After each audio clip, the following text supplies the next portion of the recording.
Hello, welcome to Secure Talk, your trusted source of information on the latest threats, trends, tools, and technology related to cybersecurity and compliance. Hello, everybody. Welcome to Secure Talk. My name is Mark Schreiner, and I'll be your host for this episode of Secure Talk. Today, we're going to be talking with Darren Gallop, who is the co-founder and CEO of Carbide. Carbide is a cybersecurity firm that provides businesses of all sizes with the tools they need to adopt a strong cybersecurity and privacy posture. We're going to be talking to Darren about that, but we're also going to talk to Darren about how to engage your team in cybersecurity and build a secure, quote unquote, by default company. We'll also talk about how you can showcase your company's cybersecurity posture in a way that helps you to grow your business. But before we do that, let's say hi to Darren. Darren, how are you today? I'm doing well. How you doing? Pretty good. Hey, whereabouts are you located? I am on the island of Cape Breton in Nova Scotia, up in Canada. That Cape is Breton Island, awesome. Nova Scotia. And I've never been there. Have wanted to go many times. How far out is the island? How big is the island? There's around 100,000 people on the island, all in, and most of that is in the center of the island. The north of the island is absolutely phenomenal. It's called the Cape Breton Highlands. It's a national park. It's a very popular tourist attraction. So a lot of people come here, mostly in the summer, fall months, not when it's snowing and all of that good stuff. So, but yeah, it's really close to the mainland. You actually just take a causeway from mainland Nova Scotia. So there's no like ferry to get there or anything like that. So, I mean, that sounds like a kind of a remote place to build a cybersecurity firm. How did how did that come about? Yeah, I mean, you're totally right. It's a remote place to build a globally focused SaaS company or any type of company for that matter.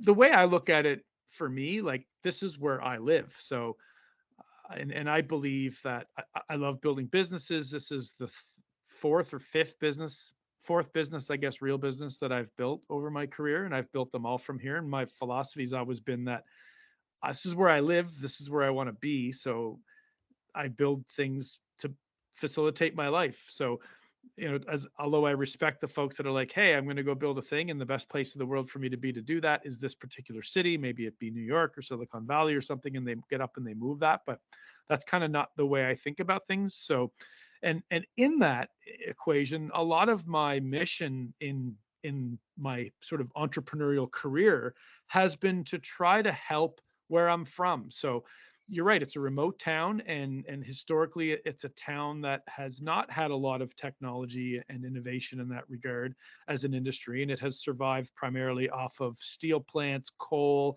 fishing industry, legacy industries essentially. And I moved out of here right after high school. Like it was one of those types of things where I couldn't wait to get the hell out of here. And I went and I moved to another part of the province at first. I ended up in Montreal for a while. I ended up in Hungary for a while over in Eastern Europe. I ended up in Spain and North Africa, Western Canada. And in the end, I just kind of ended up back here. And that experience of traveling and being away was certainly an eye-opening experience. And I got to see the world. But then I really longed to being back here. And when I came back here, it was one of those situations where I was like, hey, we can do a lot from here. Let's just start doing it. And the internet obviously helped that considerably. And I think the pandemic even helped that more. Yeah, I am fortunate myself that I consult with 3 different organizations, and I can be anywhere in the world. They don't care where I'm at. They just want me to do what I do, and I love that kind of freedom. But in your case, I'm assuming that you have customers that are all over the place. Do you need to ever interact with them face to face, or can you manage things remotely? We do everything remote, and that was really the premise from the beginning of the company when we started it. We had our team in person here originally, and we were working together as a team face to face, but we always knew our customers, with the exception of 2 or 3 local customers, would be away. They'd be in cities where you have clusters of technology companies. Most of our customers are B2B software as a service companies. We knew that our customers were going to be in faraway places. And in fact, my last company was a very similar situation. We had our entire staff here in Cape Breton, but all of our customers were all over the world. We were in 23 different countries by the time that company was acquired. So that part was always part of the plan. I think what really changed during the pandemic is that once the pandemic started and we all went working from home, it changed our perspective on hiring. So then it opened the doors for us to start recruiting talent from all over the country and even in the US, which was really helpful for the business because we needed very specialized skills in certain areas, and that sort of opened that up. So we now today don't have an office. We're entirely remote. And I would say about half of the companies in Nova Scotia spread out, not just here locally in my hometown here in Cape Breton, but spread out across the province. And then we've got people in Toronto, Montreal, Calgary, Vancouver, and even south of the border. Awesome. Hey, I want to get onto the topic about engaging teams in cybersecurity to build a secure company by default. But before we do that, could you just give a little bit more information about what Carbide actually does? What type of services do you provide your customers? Yeah, so we're a software as a service company. It's a compliance management platform. And essentially, what it does is it allows an organization that either doesn't have a proper documented, formulated security program, or maybe they have one, but it's kind of piecemeal and it certainly needs some improvements and enhancements. What it allows them to do is go in and we pre-populate it with information that we gain through the sales process through discovery, and then they're presented the opportunity to give information about what their business does, what types of data it stores, where its customers are, and so on. And then the tool basically generates a set of controls based on a matrix that sort of operates this from the back end, that's basically looking at like what regulations or standards or frameworks the organization needs to comply with, maybe what industries they're working with, and if there's PII involved, where are the citizens, the owners, the data subjects of that PII, where are they located? And it computes all these controls. And we've actually created our own control system, like our own actual standard, which, there's not that the world needs any more standards, but it became a requirement for us to really build a tool in a way where it could be intelligent and thoughtful and meaningful. And so what our tool does essentially is it generates all your controls. From that, there's a policy builder that generates your policies. So they're not just a standard blanket template. They're based on what controls are being selected from the tool. And then based on all that, it really just maps out all of the different, like a bunch of projects, right? Broken down into domains and which areas in an organization, which roles in an organization would be likely responsible for those particular projects, breaks it down into tasks with examples, templates, just really guides. And then on top of that, we have an educational layer that includes both awareness training, but also deeper security training. So for the people that are going to be looking after security at the developer, the software development perspective, or from the network management perspective, or the HR perspective, whatever it may be, giving them some ability to learn. And then from that, you basically, a lot of our customers are looking to get something like a SOC 2 or an ISO 27001, or maybe they have to comply with GDPR. So we can guide them towards that process. We have partners that can help them with things like getting their penetration test program going, getting their vulnerability scanning going. We have integrations with about 130, 140 different platforms that can automate the process of monitoring that controls are active and being applied, and collecting evidence on that. So if you are going into an audit program, you have that. And then we have a reporting center that you can generate reports that you can share with your customers to really give them some transparency and insight into what your security posture or your privacy posture as an organization actually looks like. Excellent. And I was going to ask you about the automation. So, and did I hear you right that you work with partners or other platforms in terms of doing some type of scan of a company's IT infrastructure, or the different, I guess IoT devices and so on, to kind of to then generate some recommendations to help them to work towards compliance? Yeah, so we have a couple of partners that are integrated into our platform that have specialized skills that monitor security, configuration, vulnerabilities, and whatnot. One of them is a vulnerability scanner, and it's mostly designed to scan websites or web applications or APIs. We can, however, instruct a customer to setting up a VM within a physical environment if they want to run scans from vulnerability scans within. But to be honest, the majority of our customers are fairly light on the side of their in-house network and IT. A lot of these companies, really the crown jewels, are some sort of web application that's running maybe on a multi-tenant database in an AWS or a Google Cloud or an Azure environment. And so a lot of what we actually use our testing for on that particular vulnerability side is doing credentialized scans and externalized scans to APIs, to web applications, within pages within the application itself. And then we have partners with penetration testers that can do an annual or more frequent penetration test, where we leverage some different tools, but also have a human component in there.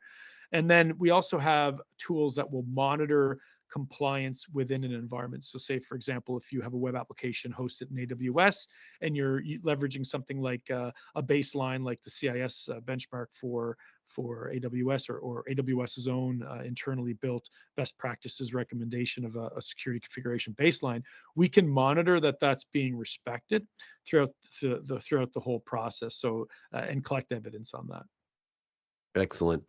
Well, I mean, being delivering a service like this puts you in touch with a lot of different organizations, okay?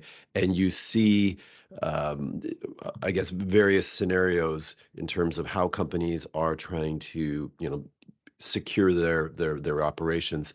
But originally, we were going to talk about how you can engage your team in cybersecurity. So, what are some best practices for getting everybody on board with this? Yeah, I mean, I'll be honest to say that in my experience, and I've worked with hundreds of companies over the years of this company. In the early days, much more hands-on. We kind of started off more of a bit of a Wizard of Oz kind of thing, where there was a lot of the work was me and a few other colleagues of mine working diligently behind the scenes and working directly with customers as we built out product to create some better automation. But I think honestly, the thing that I find that our customers struggle with the most, and what software service, like newer, younger companies, like most of our customers are between, I would say, 30 and 200 employees. It's really getting people on board and creating change. Like that is really, like, honestly, to improve the state of your network configuration and monitoring or securing an AWS environment. Usually that stuff can happen pretty quickly. And what the challenge always is getting people to change the way they think and changing habit. And to be honest, I would say that where it's the most important is at the top of the organization. And I've actually come up with, of all the security questionnaires, and I've seen so many security questionnaires come to my own companies, certainly come to my customers, and some of them have like 400 questions, and half the questions are just completely inapplicable to the use case. And I see all this craziness that happens. And I've actually, when the few times that I've done vendor assessments on early stage companies, I've broken it down to somewhere between 8 and 10 questions. And really what I've seen, and this is why I've kind of got to this level, is that what I've seen is if the senior management in the organization, like the CEO, the board, the people at the top, aren't prioritizing security, then the organization ends up being somewhat hopeless. You end up having like IT people that are always struggling to get budget. They're struggling to get people on board. And then you have this conflict inside the organization where everybody sees the security team as those annoying people that are like putting all this red tape around them. And it's just kind of like, it's just headbutting constantly. And I see that a lot.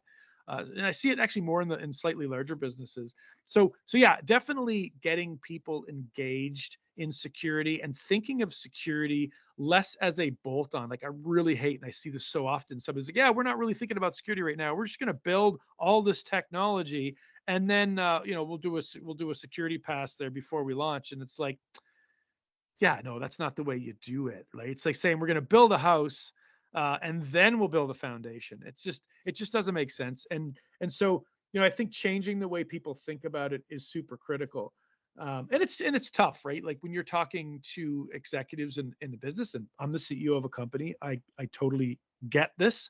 I'm an entrepreneur before I'm a security professional, and frankly, as an entrepreneur, a lot of the times your biggest risk is that you will run out of cash before you either meet some sort of sales objective or meet some sort of requirement or KPIs to raise your next round of funding. I can see why it becomes seen as a cost center. But yeah, that's really the Well, biggest thing that I see. other than, throwing resources or investments towards security, what can senior leadership do to show that, hey, this is important? Practice it. Don't be the exception. And that's a common thing I see. It's like, well, we're spending X amount of dollars in security, but then the CEO gets up from his desk and leaves his screen completely accessible, and or is that you're at a club after work having a beer, and an executive leaves his phone on the table and goes to the washroom or something like that. Like, just like, practice it. Be an example. Take it seriously, and participate as well. And that's a really big one. And then also, like, the other one is, and if you I refer to this as security theater, and a lot of organizations think of it like, hey, we're just going to do the minimal viable investment and effort we can to pass the SOC 2 audit. Well, when you're doing that, you're sending a message that this is a sales exercise, it's a theatrical versus an actual security exercise. So doing a little bit more than that, right? And like, some examples of that would be making sure the product team is thinking security and privacy by design when they're at the design stage, not just building things and then running a vulnerability scanner after you deploy it, but actually incorporating that into the design. Do we need this information? What information here is, what risks are associated with this feature? What security controls, in addition to our baked in security controls, should we consider here? Things like that, and having that communication be part of a decision process across the organization, making sure that you include in your board reports some sort of dashboard and insight that demonstrates to the board that the organization does have risk, educating your stakeholders of the risks associated with the business, and making sure that there's an accountability through the organization, that the specific controls or practices that have been developed to protect the business from those risks are actually being measured in the same way that you'd measure your KPIs against sales objectives, or renewal churn objectives, or product development objectives. Factoring it into that level of importance shows and demonstrates that it's valuable to the business. I think that's some great advice. And to your point, where as a leader, you actually have to walk the walk. I've seen examples of executives who've said, "Hey, this MFA is really kind of a hassle. Can you turn it off?" And I'm like, dude, if anybody in this organization should have MFA on, it's you, okay? Because of your responsibilities and the access that you have to various data. Um, but if you're expecting the frontline people to have MFA on, you should have it on as well. And then to your point about baking security into all the processes, I think that a lot of times people and organizations, they look at it as, it's a hassle, it's a cost, it's an expense. But I know that you have some thoughts in terms of how you can kind of flip that and say, hey, our security can be actually a kind of a unique selling point for us, or help us to win business. Could you talk a little bit about that? Yeah, so when you go from sort of senior management being bought in, and you start going and looking at the rest of your company and getting the buy-in there, absolutely. If you're an organization that stores or processes confidential information, or PII, which is most businesses, or if you have a platform where data integrity or availability is absolutely critical, then that is super important to the business's bottom line. So having that factored in, and making sure that people in sales understand, giving them the equipment, make sure they have up-to-date reports that shows what the company's posture is, if there's a SOC 2 or an ISO program, or what the organization is compliant with. Make sure they have those tools, and bake those tools into your sales collateral and your marketing collateral in a way that you can reduce those frictions in the marketing and the sales process, is certainly a good way to do it.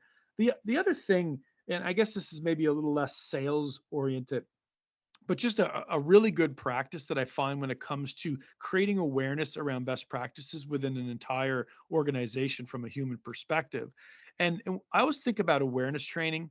A lot of organizations, they do like this thing where it's like, okay, every year everybody's got to watch these same videos over that are like, about phishing and all these sort of standard awareness training concepts. But I find if you take it out of being exclusively the context of your business and make it educational to the point where you're actually educating your employees to understand how these practices that you're teaching them can be applied to securing their own lives, their own financial security, and the lives and the safety of their family. And I don't think there's a better time in the world than we are at right now. We have really huge scams like the AI voice scam, where there's tons of news articles that have popped up just in the last couple of weeks of people receiving calls about, hey, we have your daughter, and then you can hear the voice of the daughter crying and screaming for help in the background, and it's obviously not the daughter, but it's really, really, really convincing. And we're seeing AI really being leveraged in a way where people are there's a lot of problems financially in the world. The markets aren't really good, and there's a lot of parts of the world that aren't as well off as our parts of the world. And we're seeing the result of that with the scams and with the hacking and how it's going right to the home and the family level. So that's something that really, if you can build an awareness training program, that's what we try to do with everything we're doing. We're teaching people, like, don't just make it like the boss grilling the employees about what you need to do so we don't get ransomware or crypto lock. Put it contextually, like give them stuff that they can take home and think about after the fact, actually educate them, give them a greater interest in the practices. Like, my opinion on security awareness training is it works and you've done your job when they go home and they check the firmware on their router, or they go change their passwords and implement a password manager in their personal lives. And so when you can accomplish that and you can personalize it, that's like you're really getting to the point then where you've really got everybody on board. And then what happens magically, and I've seen this happen to the organizations that do it well, what magically happens when everybody becomes aware and knowledgeable and has some degree of interest in security and data privacy versus seeing it as an obstacle, is they just start making better decisions. And there's like this natural transition organizationally and culturally that happens in the business where I've seen it in my business. I've seen people that aren't the security leaders in my business, that don't have any certifications or formal training in security, be like, hey, shouldn't we be doing something more like this? Or isn't that? And it's like, yes, you're right. Congratulations. And that's when it works. So I think, if you can build the culture around security, the other side of that is when people, your salespeople, if they're just, playing the theatrical approach of here's our documents and they look pretty and they say we do all this wonderful stuff, if they can't also talk the talk in the calls, then it kind of comes off as superficial, like it comes off basically fake, right? It comes off theatrical. And we even see that in the buying process for more advanced enterprise buyers, where they'll take the SOC 2 report or whatever questions or answers you've provided in a security questionnaire or a security report, and then they'll want to jump on a call and ask you questions and look you in the eyes over the Zoom call to see, like, are these guys really doing this, or is this just a theatrical presentation of pretty diagrams and charts and check marks? No, it totally makes a lot of sense. Hey, I'm just looking at your bio here, and you're CEO and CISO, and you've been doing that for a variety of firms. And I don't often see that. I see CEO and co-founder, I see head of products, I see head of security, or CISO, CTOs. But I've rarely seen the combined title of CISO with CEO. What came first, the CEO or the CISO, and how does that work? Yeah, the CEO definitely comes first. And honestly, I mean, is it the best idea? I don't think it is. Like, I find that can be sometimes a bit of a conflict that can create. But I think what it does do is it's establishing an importance in the organization, that at the top of the organization there is a person who is looking after making sure that the KPIs around the security program are being implemented, and holding people at the highest level in the organization accountable for their roles and responsibilities in it. Now, 100%, once we get to a certain size in the business, that I would hire a CISO. What I don't like, and I see a lot of organizations do this, is where they don't value security as being something that should be at that level in the business. And so they end up like hiring a very inexperienced person and give them a role like a security manager or a director of security. And yes, that's better than having nobody looking after your security. I will say that. And I've seen cases where there's been very strong candidates in that role. But it also makes it also sets a standard. So if you have a VP or a VP of sales or a chief sales officer, a chief revenue officer, and you have a CTO, and you have a chief product officer, and you have a VP of customer success, and then you have a IT security manager or information security manager. It really does state the obvious, which is like, here's the person that does what needs to be done so we can pass our SOC 2 audit, versus like, let's actually be a secure company. And if you're a global focused company building a product for enterprise or government, and your product is going to have a large amount of confidential information over various different regions, nationally, internationally, then I just don't believe that's enough. So I have a security team, and I did in my last company as well, where I had the similar role. I hold them very accountable, and that team does, frankly, most of the heavy lifting. I really just provide that leadership of me being in every security meeting, and me expecting to see KPIs and to see accountability in the security program, and making sure that I deliver that to my board of directors. Whether every one of those board members sees the value in it or not, it's my role to make sure that they see it and they understand it, and that's part of their due diligence as board members. If we go back to the training thing for a second, I think you gave some really good ideas or suggestions, recommendations for how to make training relevant and allow people to pull value out of it that can help them at work, but also help them in their private lives. What's your preferred method of delivering training? Is it live? Is it online? Is it self-paced? What have you seen that works? I'm a big fan of a hybrid model. So what I mean by that is, I think it's great to have like your traditional, I guess I would call it, awareness training videos, where people watch the video and then they get a quiz afterwards. That's great, because you can really figure out which departments need to have what skills, and you can align certain training in there. I like having it be something we talk about in team updates. So I send a bi-weekly update to my team, just basically high level, what's going on, what's the challenges in the business, what's good, what's not good, where do we need help, where do we need to improve, et cetera. And including security in there. We have channels on our Slack channel where we talk about different breaches and hacks that are happening, different things that are happening on the scam front, like the AI voice scam that I was speaking about earlier. So having that sort of conversational, real time, keeping people alert, like keeping it being a topic. I used to be a big fan of my last company. We used to have things that we would put up like posters in the washroom and stuff. Now we're completely work from home, so we don't really have that. But yeah, I think also, like, depending on the role, like certainly when you're talking to dev teams and software developers, people that are configuring and managing IT equipment, having lunch and learns is great. Always, anytime there's anything relevant that comes out product wise or trend wise, just bringing that into lunch and learns, and just having security not be that, again, that like, okay, this particular standard that we need to comply with says as long as we do this training once a year, and like, like stop, get away from that minimal stuff, and just make it more natural, because everyone's going to have a different way of learning, right? So if they're hearing about things all the time, it's going to be more conscious, they're going to be more aware. If they see in Slack or in business meetings, or we in our all hands meeting, we talk about something that's going on the security front, it just opens their eyes, and they're going to hear more in the news, and they're going to be more perceptive of what's going on. It's like the type of thing that you go look at a car, and you're out shopping a car, and maybe you go look at, I don't know, like a Hyundai Excel, and then all of a sudden you just notice for the next couple of weeks, well, I just keep seeing these cars around. I didn't really notice it before. It's like, it's kind of the way that the mind works, right? So out of sight, out of mind. So I think really just trying to find a hybrid and look at, how does the organization communicate already? What's the training that happens already? What are the general updates and practices and dashboards or KPIs or things that the team is going to look at and consume in part of their business, and incorporate it? So again, not bolt on. Don't just make it like this pain in the ass thing that people have to do that they don't feel is relevant. Incorporate it to the relevance of what the business is doing. Include it in the mission, include it in the goals of the organization, indoctrinate it into the business.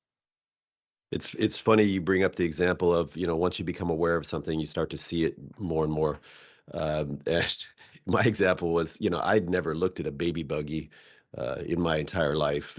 I might have seen them, but I'd never really paid attention. And after we had our first baby, it was like, oh my God, look at all these. And oh, look at that one. That's really cool. It's like they were everywhere, Totally. It's like, I think that's called articular reticulation or something of that sort. But hey, got to ask you, I mean, you're 100% remote. What advice would you give for other organizations that have a large number or of remote workers or are completely remote in terms of, security concerns? Yeah. So, again, training and awareness are going to be key in that. And also providing some guidance and some structure, having a policy around home network and what you expect people to have. So things like keeping their firmware up to date, make sure they're using a supported modem, make sure they have a complex password and they have a guest network for when people are over, things like that. Like getting people into the practice. And again, that's a great opportunity. Don't make it about, hey, I need you to, people respond sometimes when you're like a company and you're not necessarily paying for their internet or paying for all the things that their host. Maybe they're sometimes they'll be like, hey, it's my network, I'll do what you want. That's another example of where it's very effective to be like, hey, here's good practices you can use to secure your family. And it is, you're not being deceitful in any way. Like you really should make sure your network's secure. You really should. You have your wife and or your husband or your family or whatever, living kids, whatever you have in your home. Like you should be following these practices. So again, if you can really indoctrinate people, give them guidance, show them how to make their home environment, their home network environment more secure. And then on the business side, I mean, my biggest one, I am not a believer of people using their own personal computers for work purpose. Hmm. And I see that a lot of companies, especially earlier stage companies, do that because they don't want to get into having to buy a MacBook or MacBook Pro every time they hire a new employee. But we do that. We buy a computer. Everybody gets a lot of the computer. We use an MDM, like a solution that basically monitors the devices and has a closed down configuration. So password complexity, password changes, data encryption, the screen going to sleep requiring password, things like that. A bunch of other things. I won't get into all the details, but making sure the device is hardened. I mean, obviously, you don't want to harden it to the point where people can't do their jobs, but certainly make sure that the device is hardened. Making sure that there is antivirus tools or endpoint protection tools installed. And I'm a big fan of having both signature and anomaly detection. So if they do click on something that they shouldn't, or they download something they shouldn't, that you have a couple of lines of defense there, making sure that there's very clear training and policy around the use of that machine being for their purposes. So their kids shouldn't be playing video games on the company computer, for example, or whatnot. Um, excuse me. And where applicable, potentially even VPNs. And you can enforce VPNs. That's another layer of creates another layer of security within a home network. Certainly, anyone who's traveling around, working at airports, hotels, coffee shops, and like that, absolutely mandate the requirements of having a VPN. I'm not talking about the traditional sort of VPNing into your office network. Again, most of the customers that we work with, we have a few that have that type of configuration, but most of them are using they're using web tools all the time. They're in like Google Workspace or they're in HubSpot or Salesforce or things like that. Zendesk. They're working at a SaaS tools from an updated modern browser. They're using tools where we've enforced multi-factor authentication, password complexity, HTTPS, things like that, and all the different things. We have certain situations, like for example, we have a VPN multi-factor authentication layer for all of our devs that communicate directly with any of our code base or any of that kind of stuff, or certain things like that. But I honestly think it's like that. Give them the tools to be more secure at home, educate them, give them guidance on how to make their home environment more secure, give them the training so they're practicing, and harden their computer and make sure that there's rules and expectations and that you can hold them accountable to that. That's the biggest. I know I've had this conversation once with the CISO of a very big bank, and it was a very different conversation because their conversation was like, how do we trust that people aren't like taking pictures on their phone of confidential information, or otherwise getting the data away from, or just sitting there writing it down or whatnot, if we can't see them, right? So it's like that concept of like, if having cameras, and it's Yeah. like, yeah, I mean, there's a certain point in your business where you do have to trust people. Like the bottom line is people can do bad things, and if there's people that are inside your business. So I think this comes down to the processes that you use to select people. And it's funny when every time I say to a customer, hey, you got to go do a background check on all your employees, and people get weird about that. They're like, oh geez, these guys have been working here for years, like I don't want to ask them that. And like they get nervous, and then employees get nervous, like, oh, maybe they got a DUI 20 years ago, or got caught with a marijuana joint in their pocket in university or something. It's like, okay, well, you don't have to fire them because they have a criminal record. You just don't want to make sure they're trustworthy. Like if somebody had a misdemeanor of some sort 20 years ago or something like that, just message it properly. But selecting people, looking at their background, being aware of their character. And it's funny, like, I can't remember what study I was reading, but it totally makes sense. And it was a study that talked about how treat your employees well. Like Hmm. a lot of the cases where people do bad things to companies is when they're treated poorly and they're belittled. And just be mindful of that. If you treat your employees well, you do a good process of selecting the right people, you treat them well, you educate them. Yeah, I mean, I think that's really, really key. There is always going to be a risk. I mean, the reality is like with this stuff is that you can never be risk free. You can only mitigate risk, but you have to be careful because you can't mitigate risk down to the point where the business can't function and people don't want to work there. So you do have to be mindful of that, and you have to create a good working environment. I mean, say like this is, I mean, put my CEO hat on. The objective of the business is not to be entirely secure all the time. That is the objective of the business, is to build a business and generate revenue and build employment for the people that work there. And it's to do that securely. So the business being the business is appropriately. I think we use the word transparency in cybersecurity to say, like, if the security controls are to the point where people can't do their job, and sometimes you see this in big organizations, then security is failing to do its job because it's getting in the way of progress, of advancing the business. So I think you got to find that right balance for your business. But yeah, I mean, you have to have people that you can trust. You can't have a camera on people all the time. That's just creepy, and people are going to be like looking for a new place to work if you start doing that. Hey, we're just going to turn your camera on all day and watch you there in your living room working all day, just in case. Yeah, I'm in agreement with you on that. Hey, let me ask you just quickly, Mac versus PC for security concerns, and you can explain, maybe talk about different scenarios. Also, your thoughts on the Brave browser versus using something like Chrome or Safari. What are your thoughts? Yeah, I mean, I use the Brave browser a lot for my own personal uses. We do use Chrome a lot for work because we use a lot of plugins and a lot of tools that are really tied into the Google infrastructure. So, it certainly serves our purposes. I think when it comes to platforms, I'm a Mac person. I've been a Mac person since early 90s, late 80s, like real when I was pretty young. And I've just always used Macs and I've actually never owned a PC. So I would say that just as a bit of a bias in advance of answering my answer there. Historically, PCs used to be always much more vulnerable than Macs, and it used to be a numbers game back in the olden days where there was just more bang for the buck to create a virus for a PC than there was to create one for a Mac.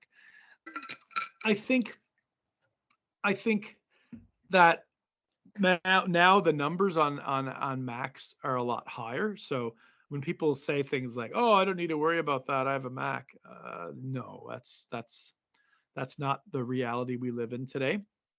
But I still think, again, not being as familiar technically with PCs. I used to be a certified Apple technician way back in the late '90s, so I know the platform inside and out, and like I say, I've exclusively used it.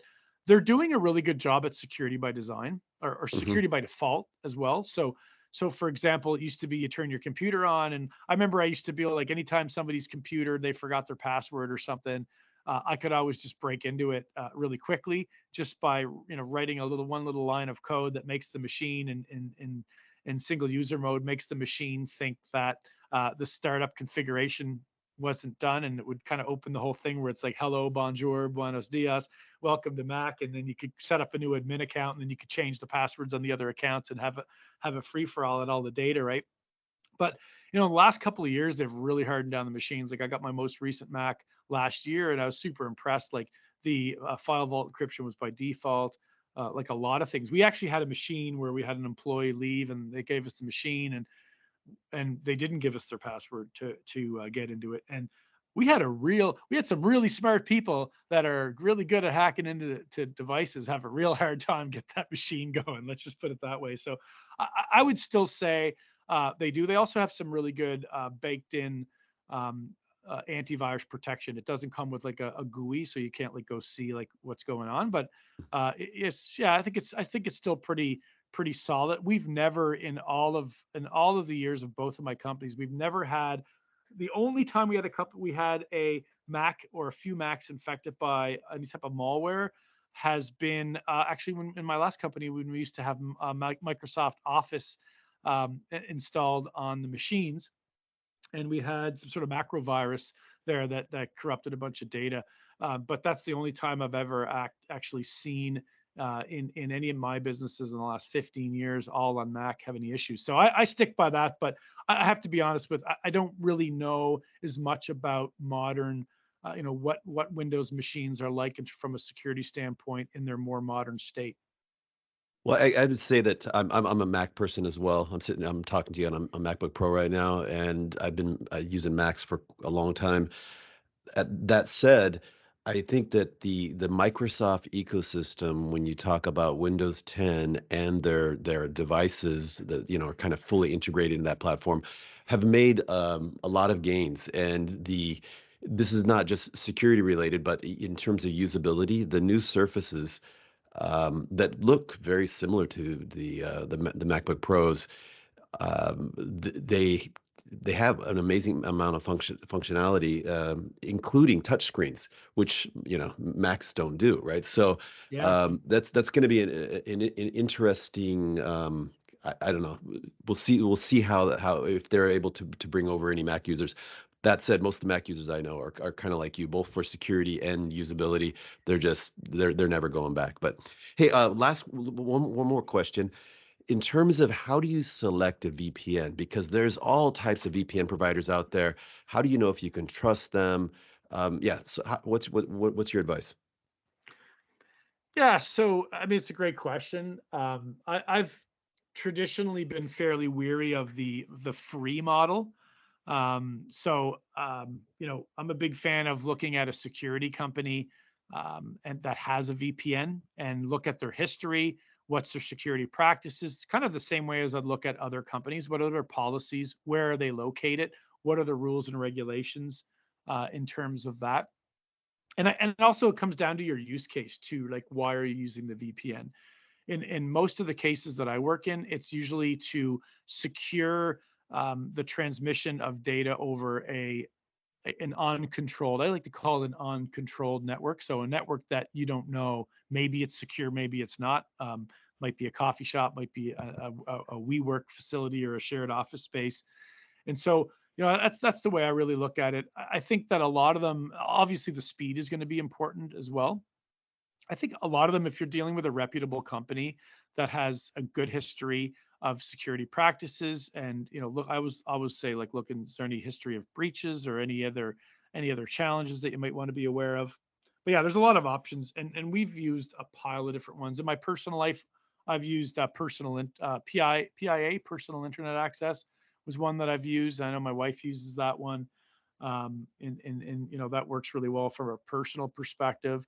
A lot of times what we see now, and this is actually one of the advantages I'll say that from a security perspective that I am very aware of that in the PC world is there's actually just a lot more tools like endpoint management, endpoint detection tools out there in the PC market than there is for the Apple. But we see a lot of tools that do like endpoint protection. Like one of the ones a lot of our customers use is a Vera and Avast. Both of those tools have a VPN component, so it's baked into the security software as well. So I'm a big fan of that option as well. Makes a lot of sense. So, where do you go to kind of keep abreast of the latest developments? Because, I mean, your education needs to be a little bit deeper and possibly even broader than, the people who just are working in a typical organization. I mean, you've got to be at the kind of the forefront because you're selling these services. Yeah, I mean, there's kind of two sides of that question. I mean, a lot of the times we're still selling. The biggest thing we're selling is getting people to indoctrinate security practices in the business. So that's almost more psychological, more positioning, and more educational on that regard. But on the other side of things, Yeah, I mean, I do a bunch of different stuff. I started my podcast recently, and a lot of that has been an exercise for me to kind of get me in the practice of following trends, like what's happening out there in the world, what's happening from, things like AI is a great example, right? Massive developments in AI, and what does that mean for data security? What does that mean for data privacy? Lots of new scams coming out. So, I've done episodes on that, and that's been a really great exercise that I can use to research. I also get a couple of different bulletins from federal government here in Canada, from the police force here in Canada that are security alerts, known vulnerabilities, known issues, practices, and different scams that are being reported.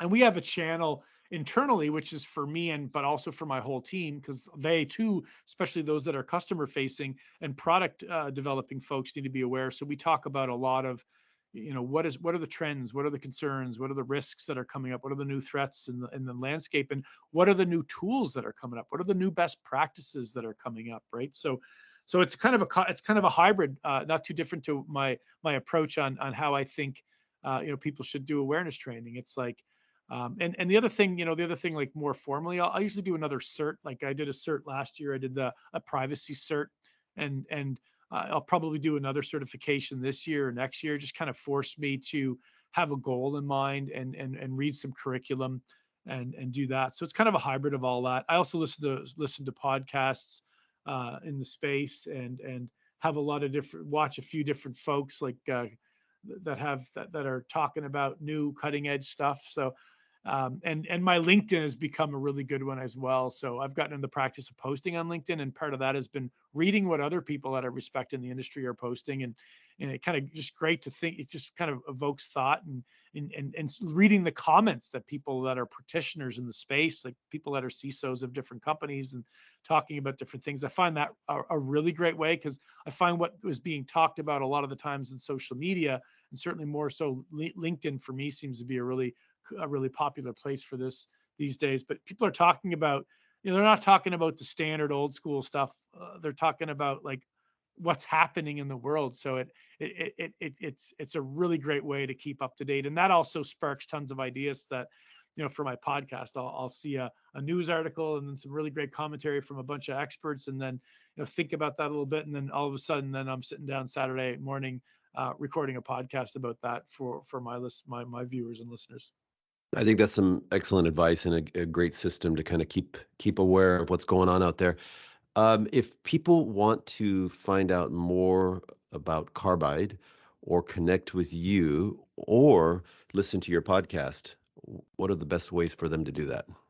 Yeah, so carbidesecure.com is our website. That's CARBIDE, Carbide, the metal.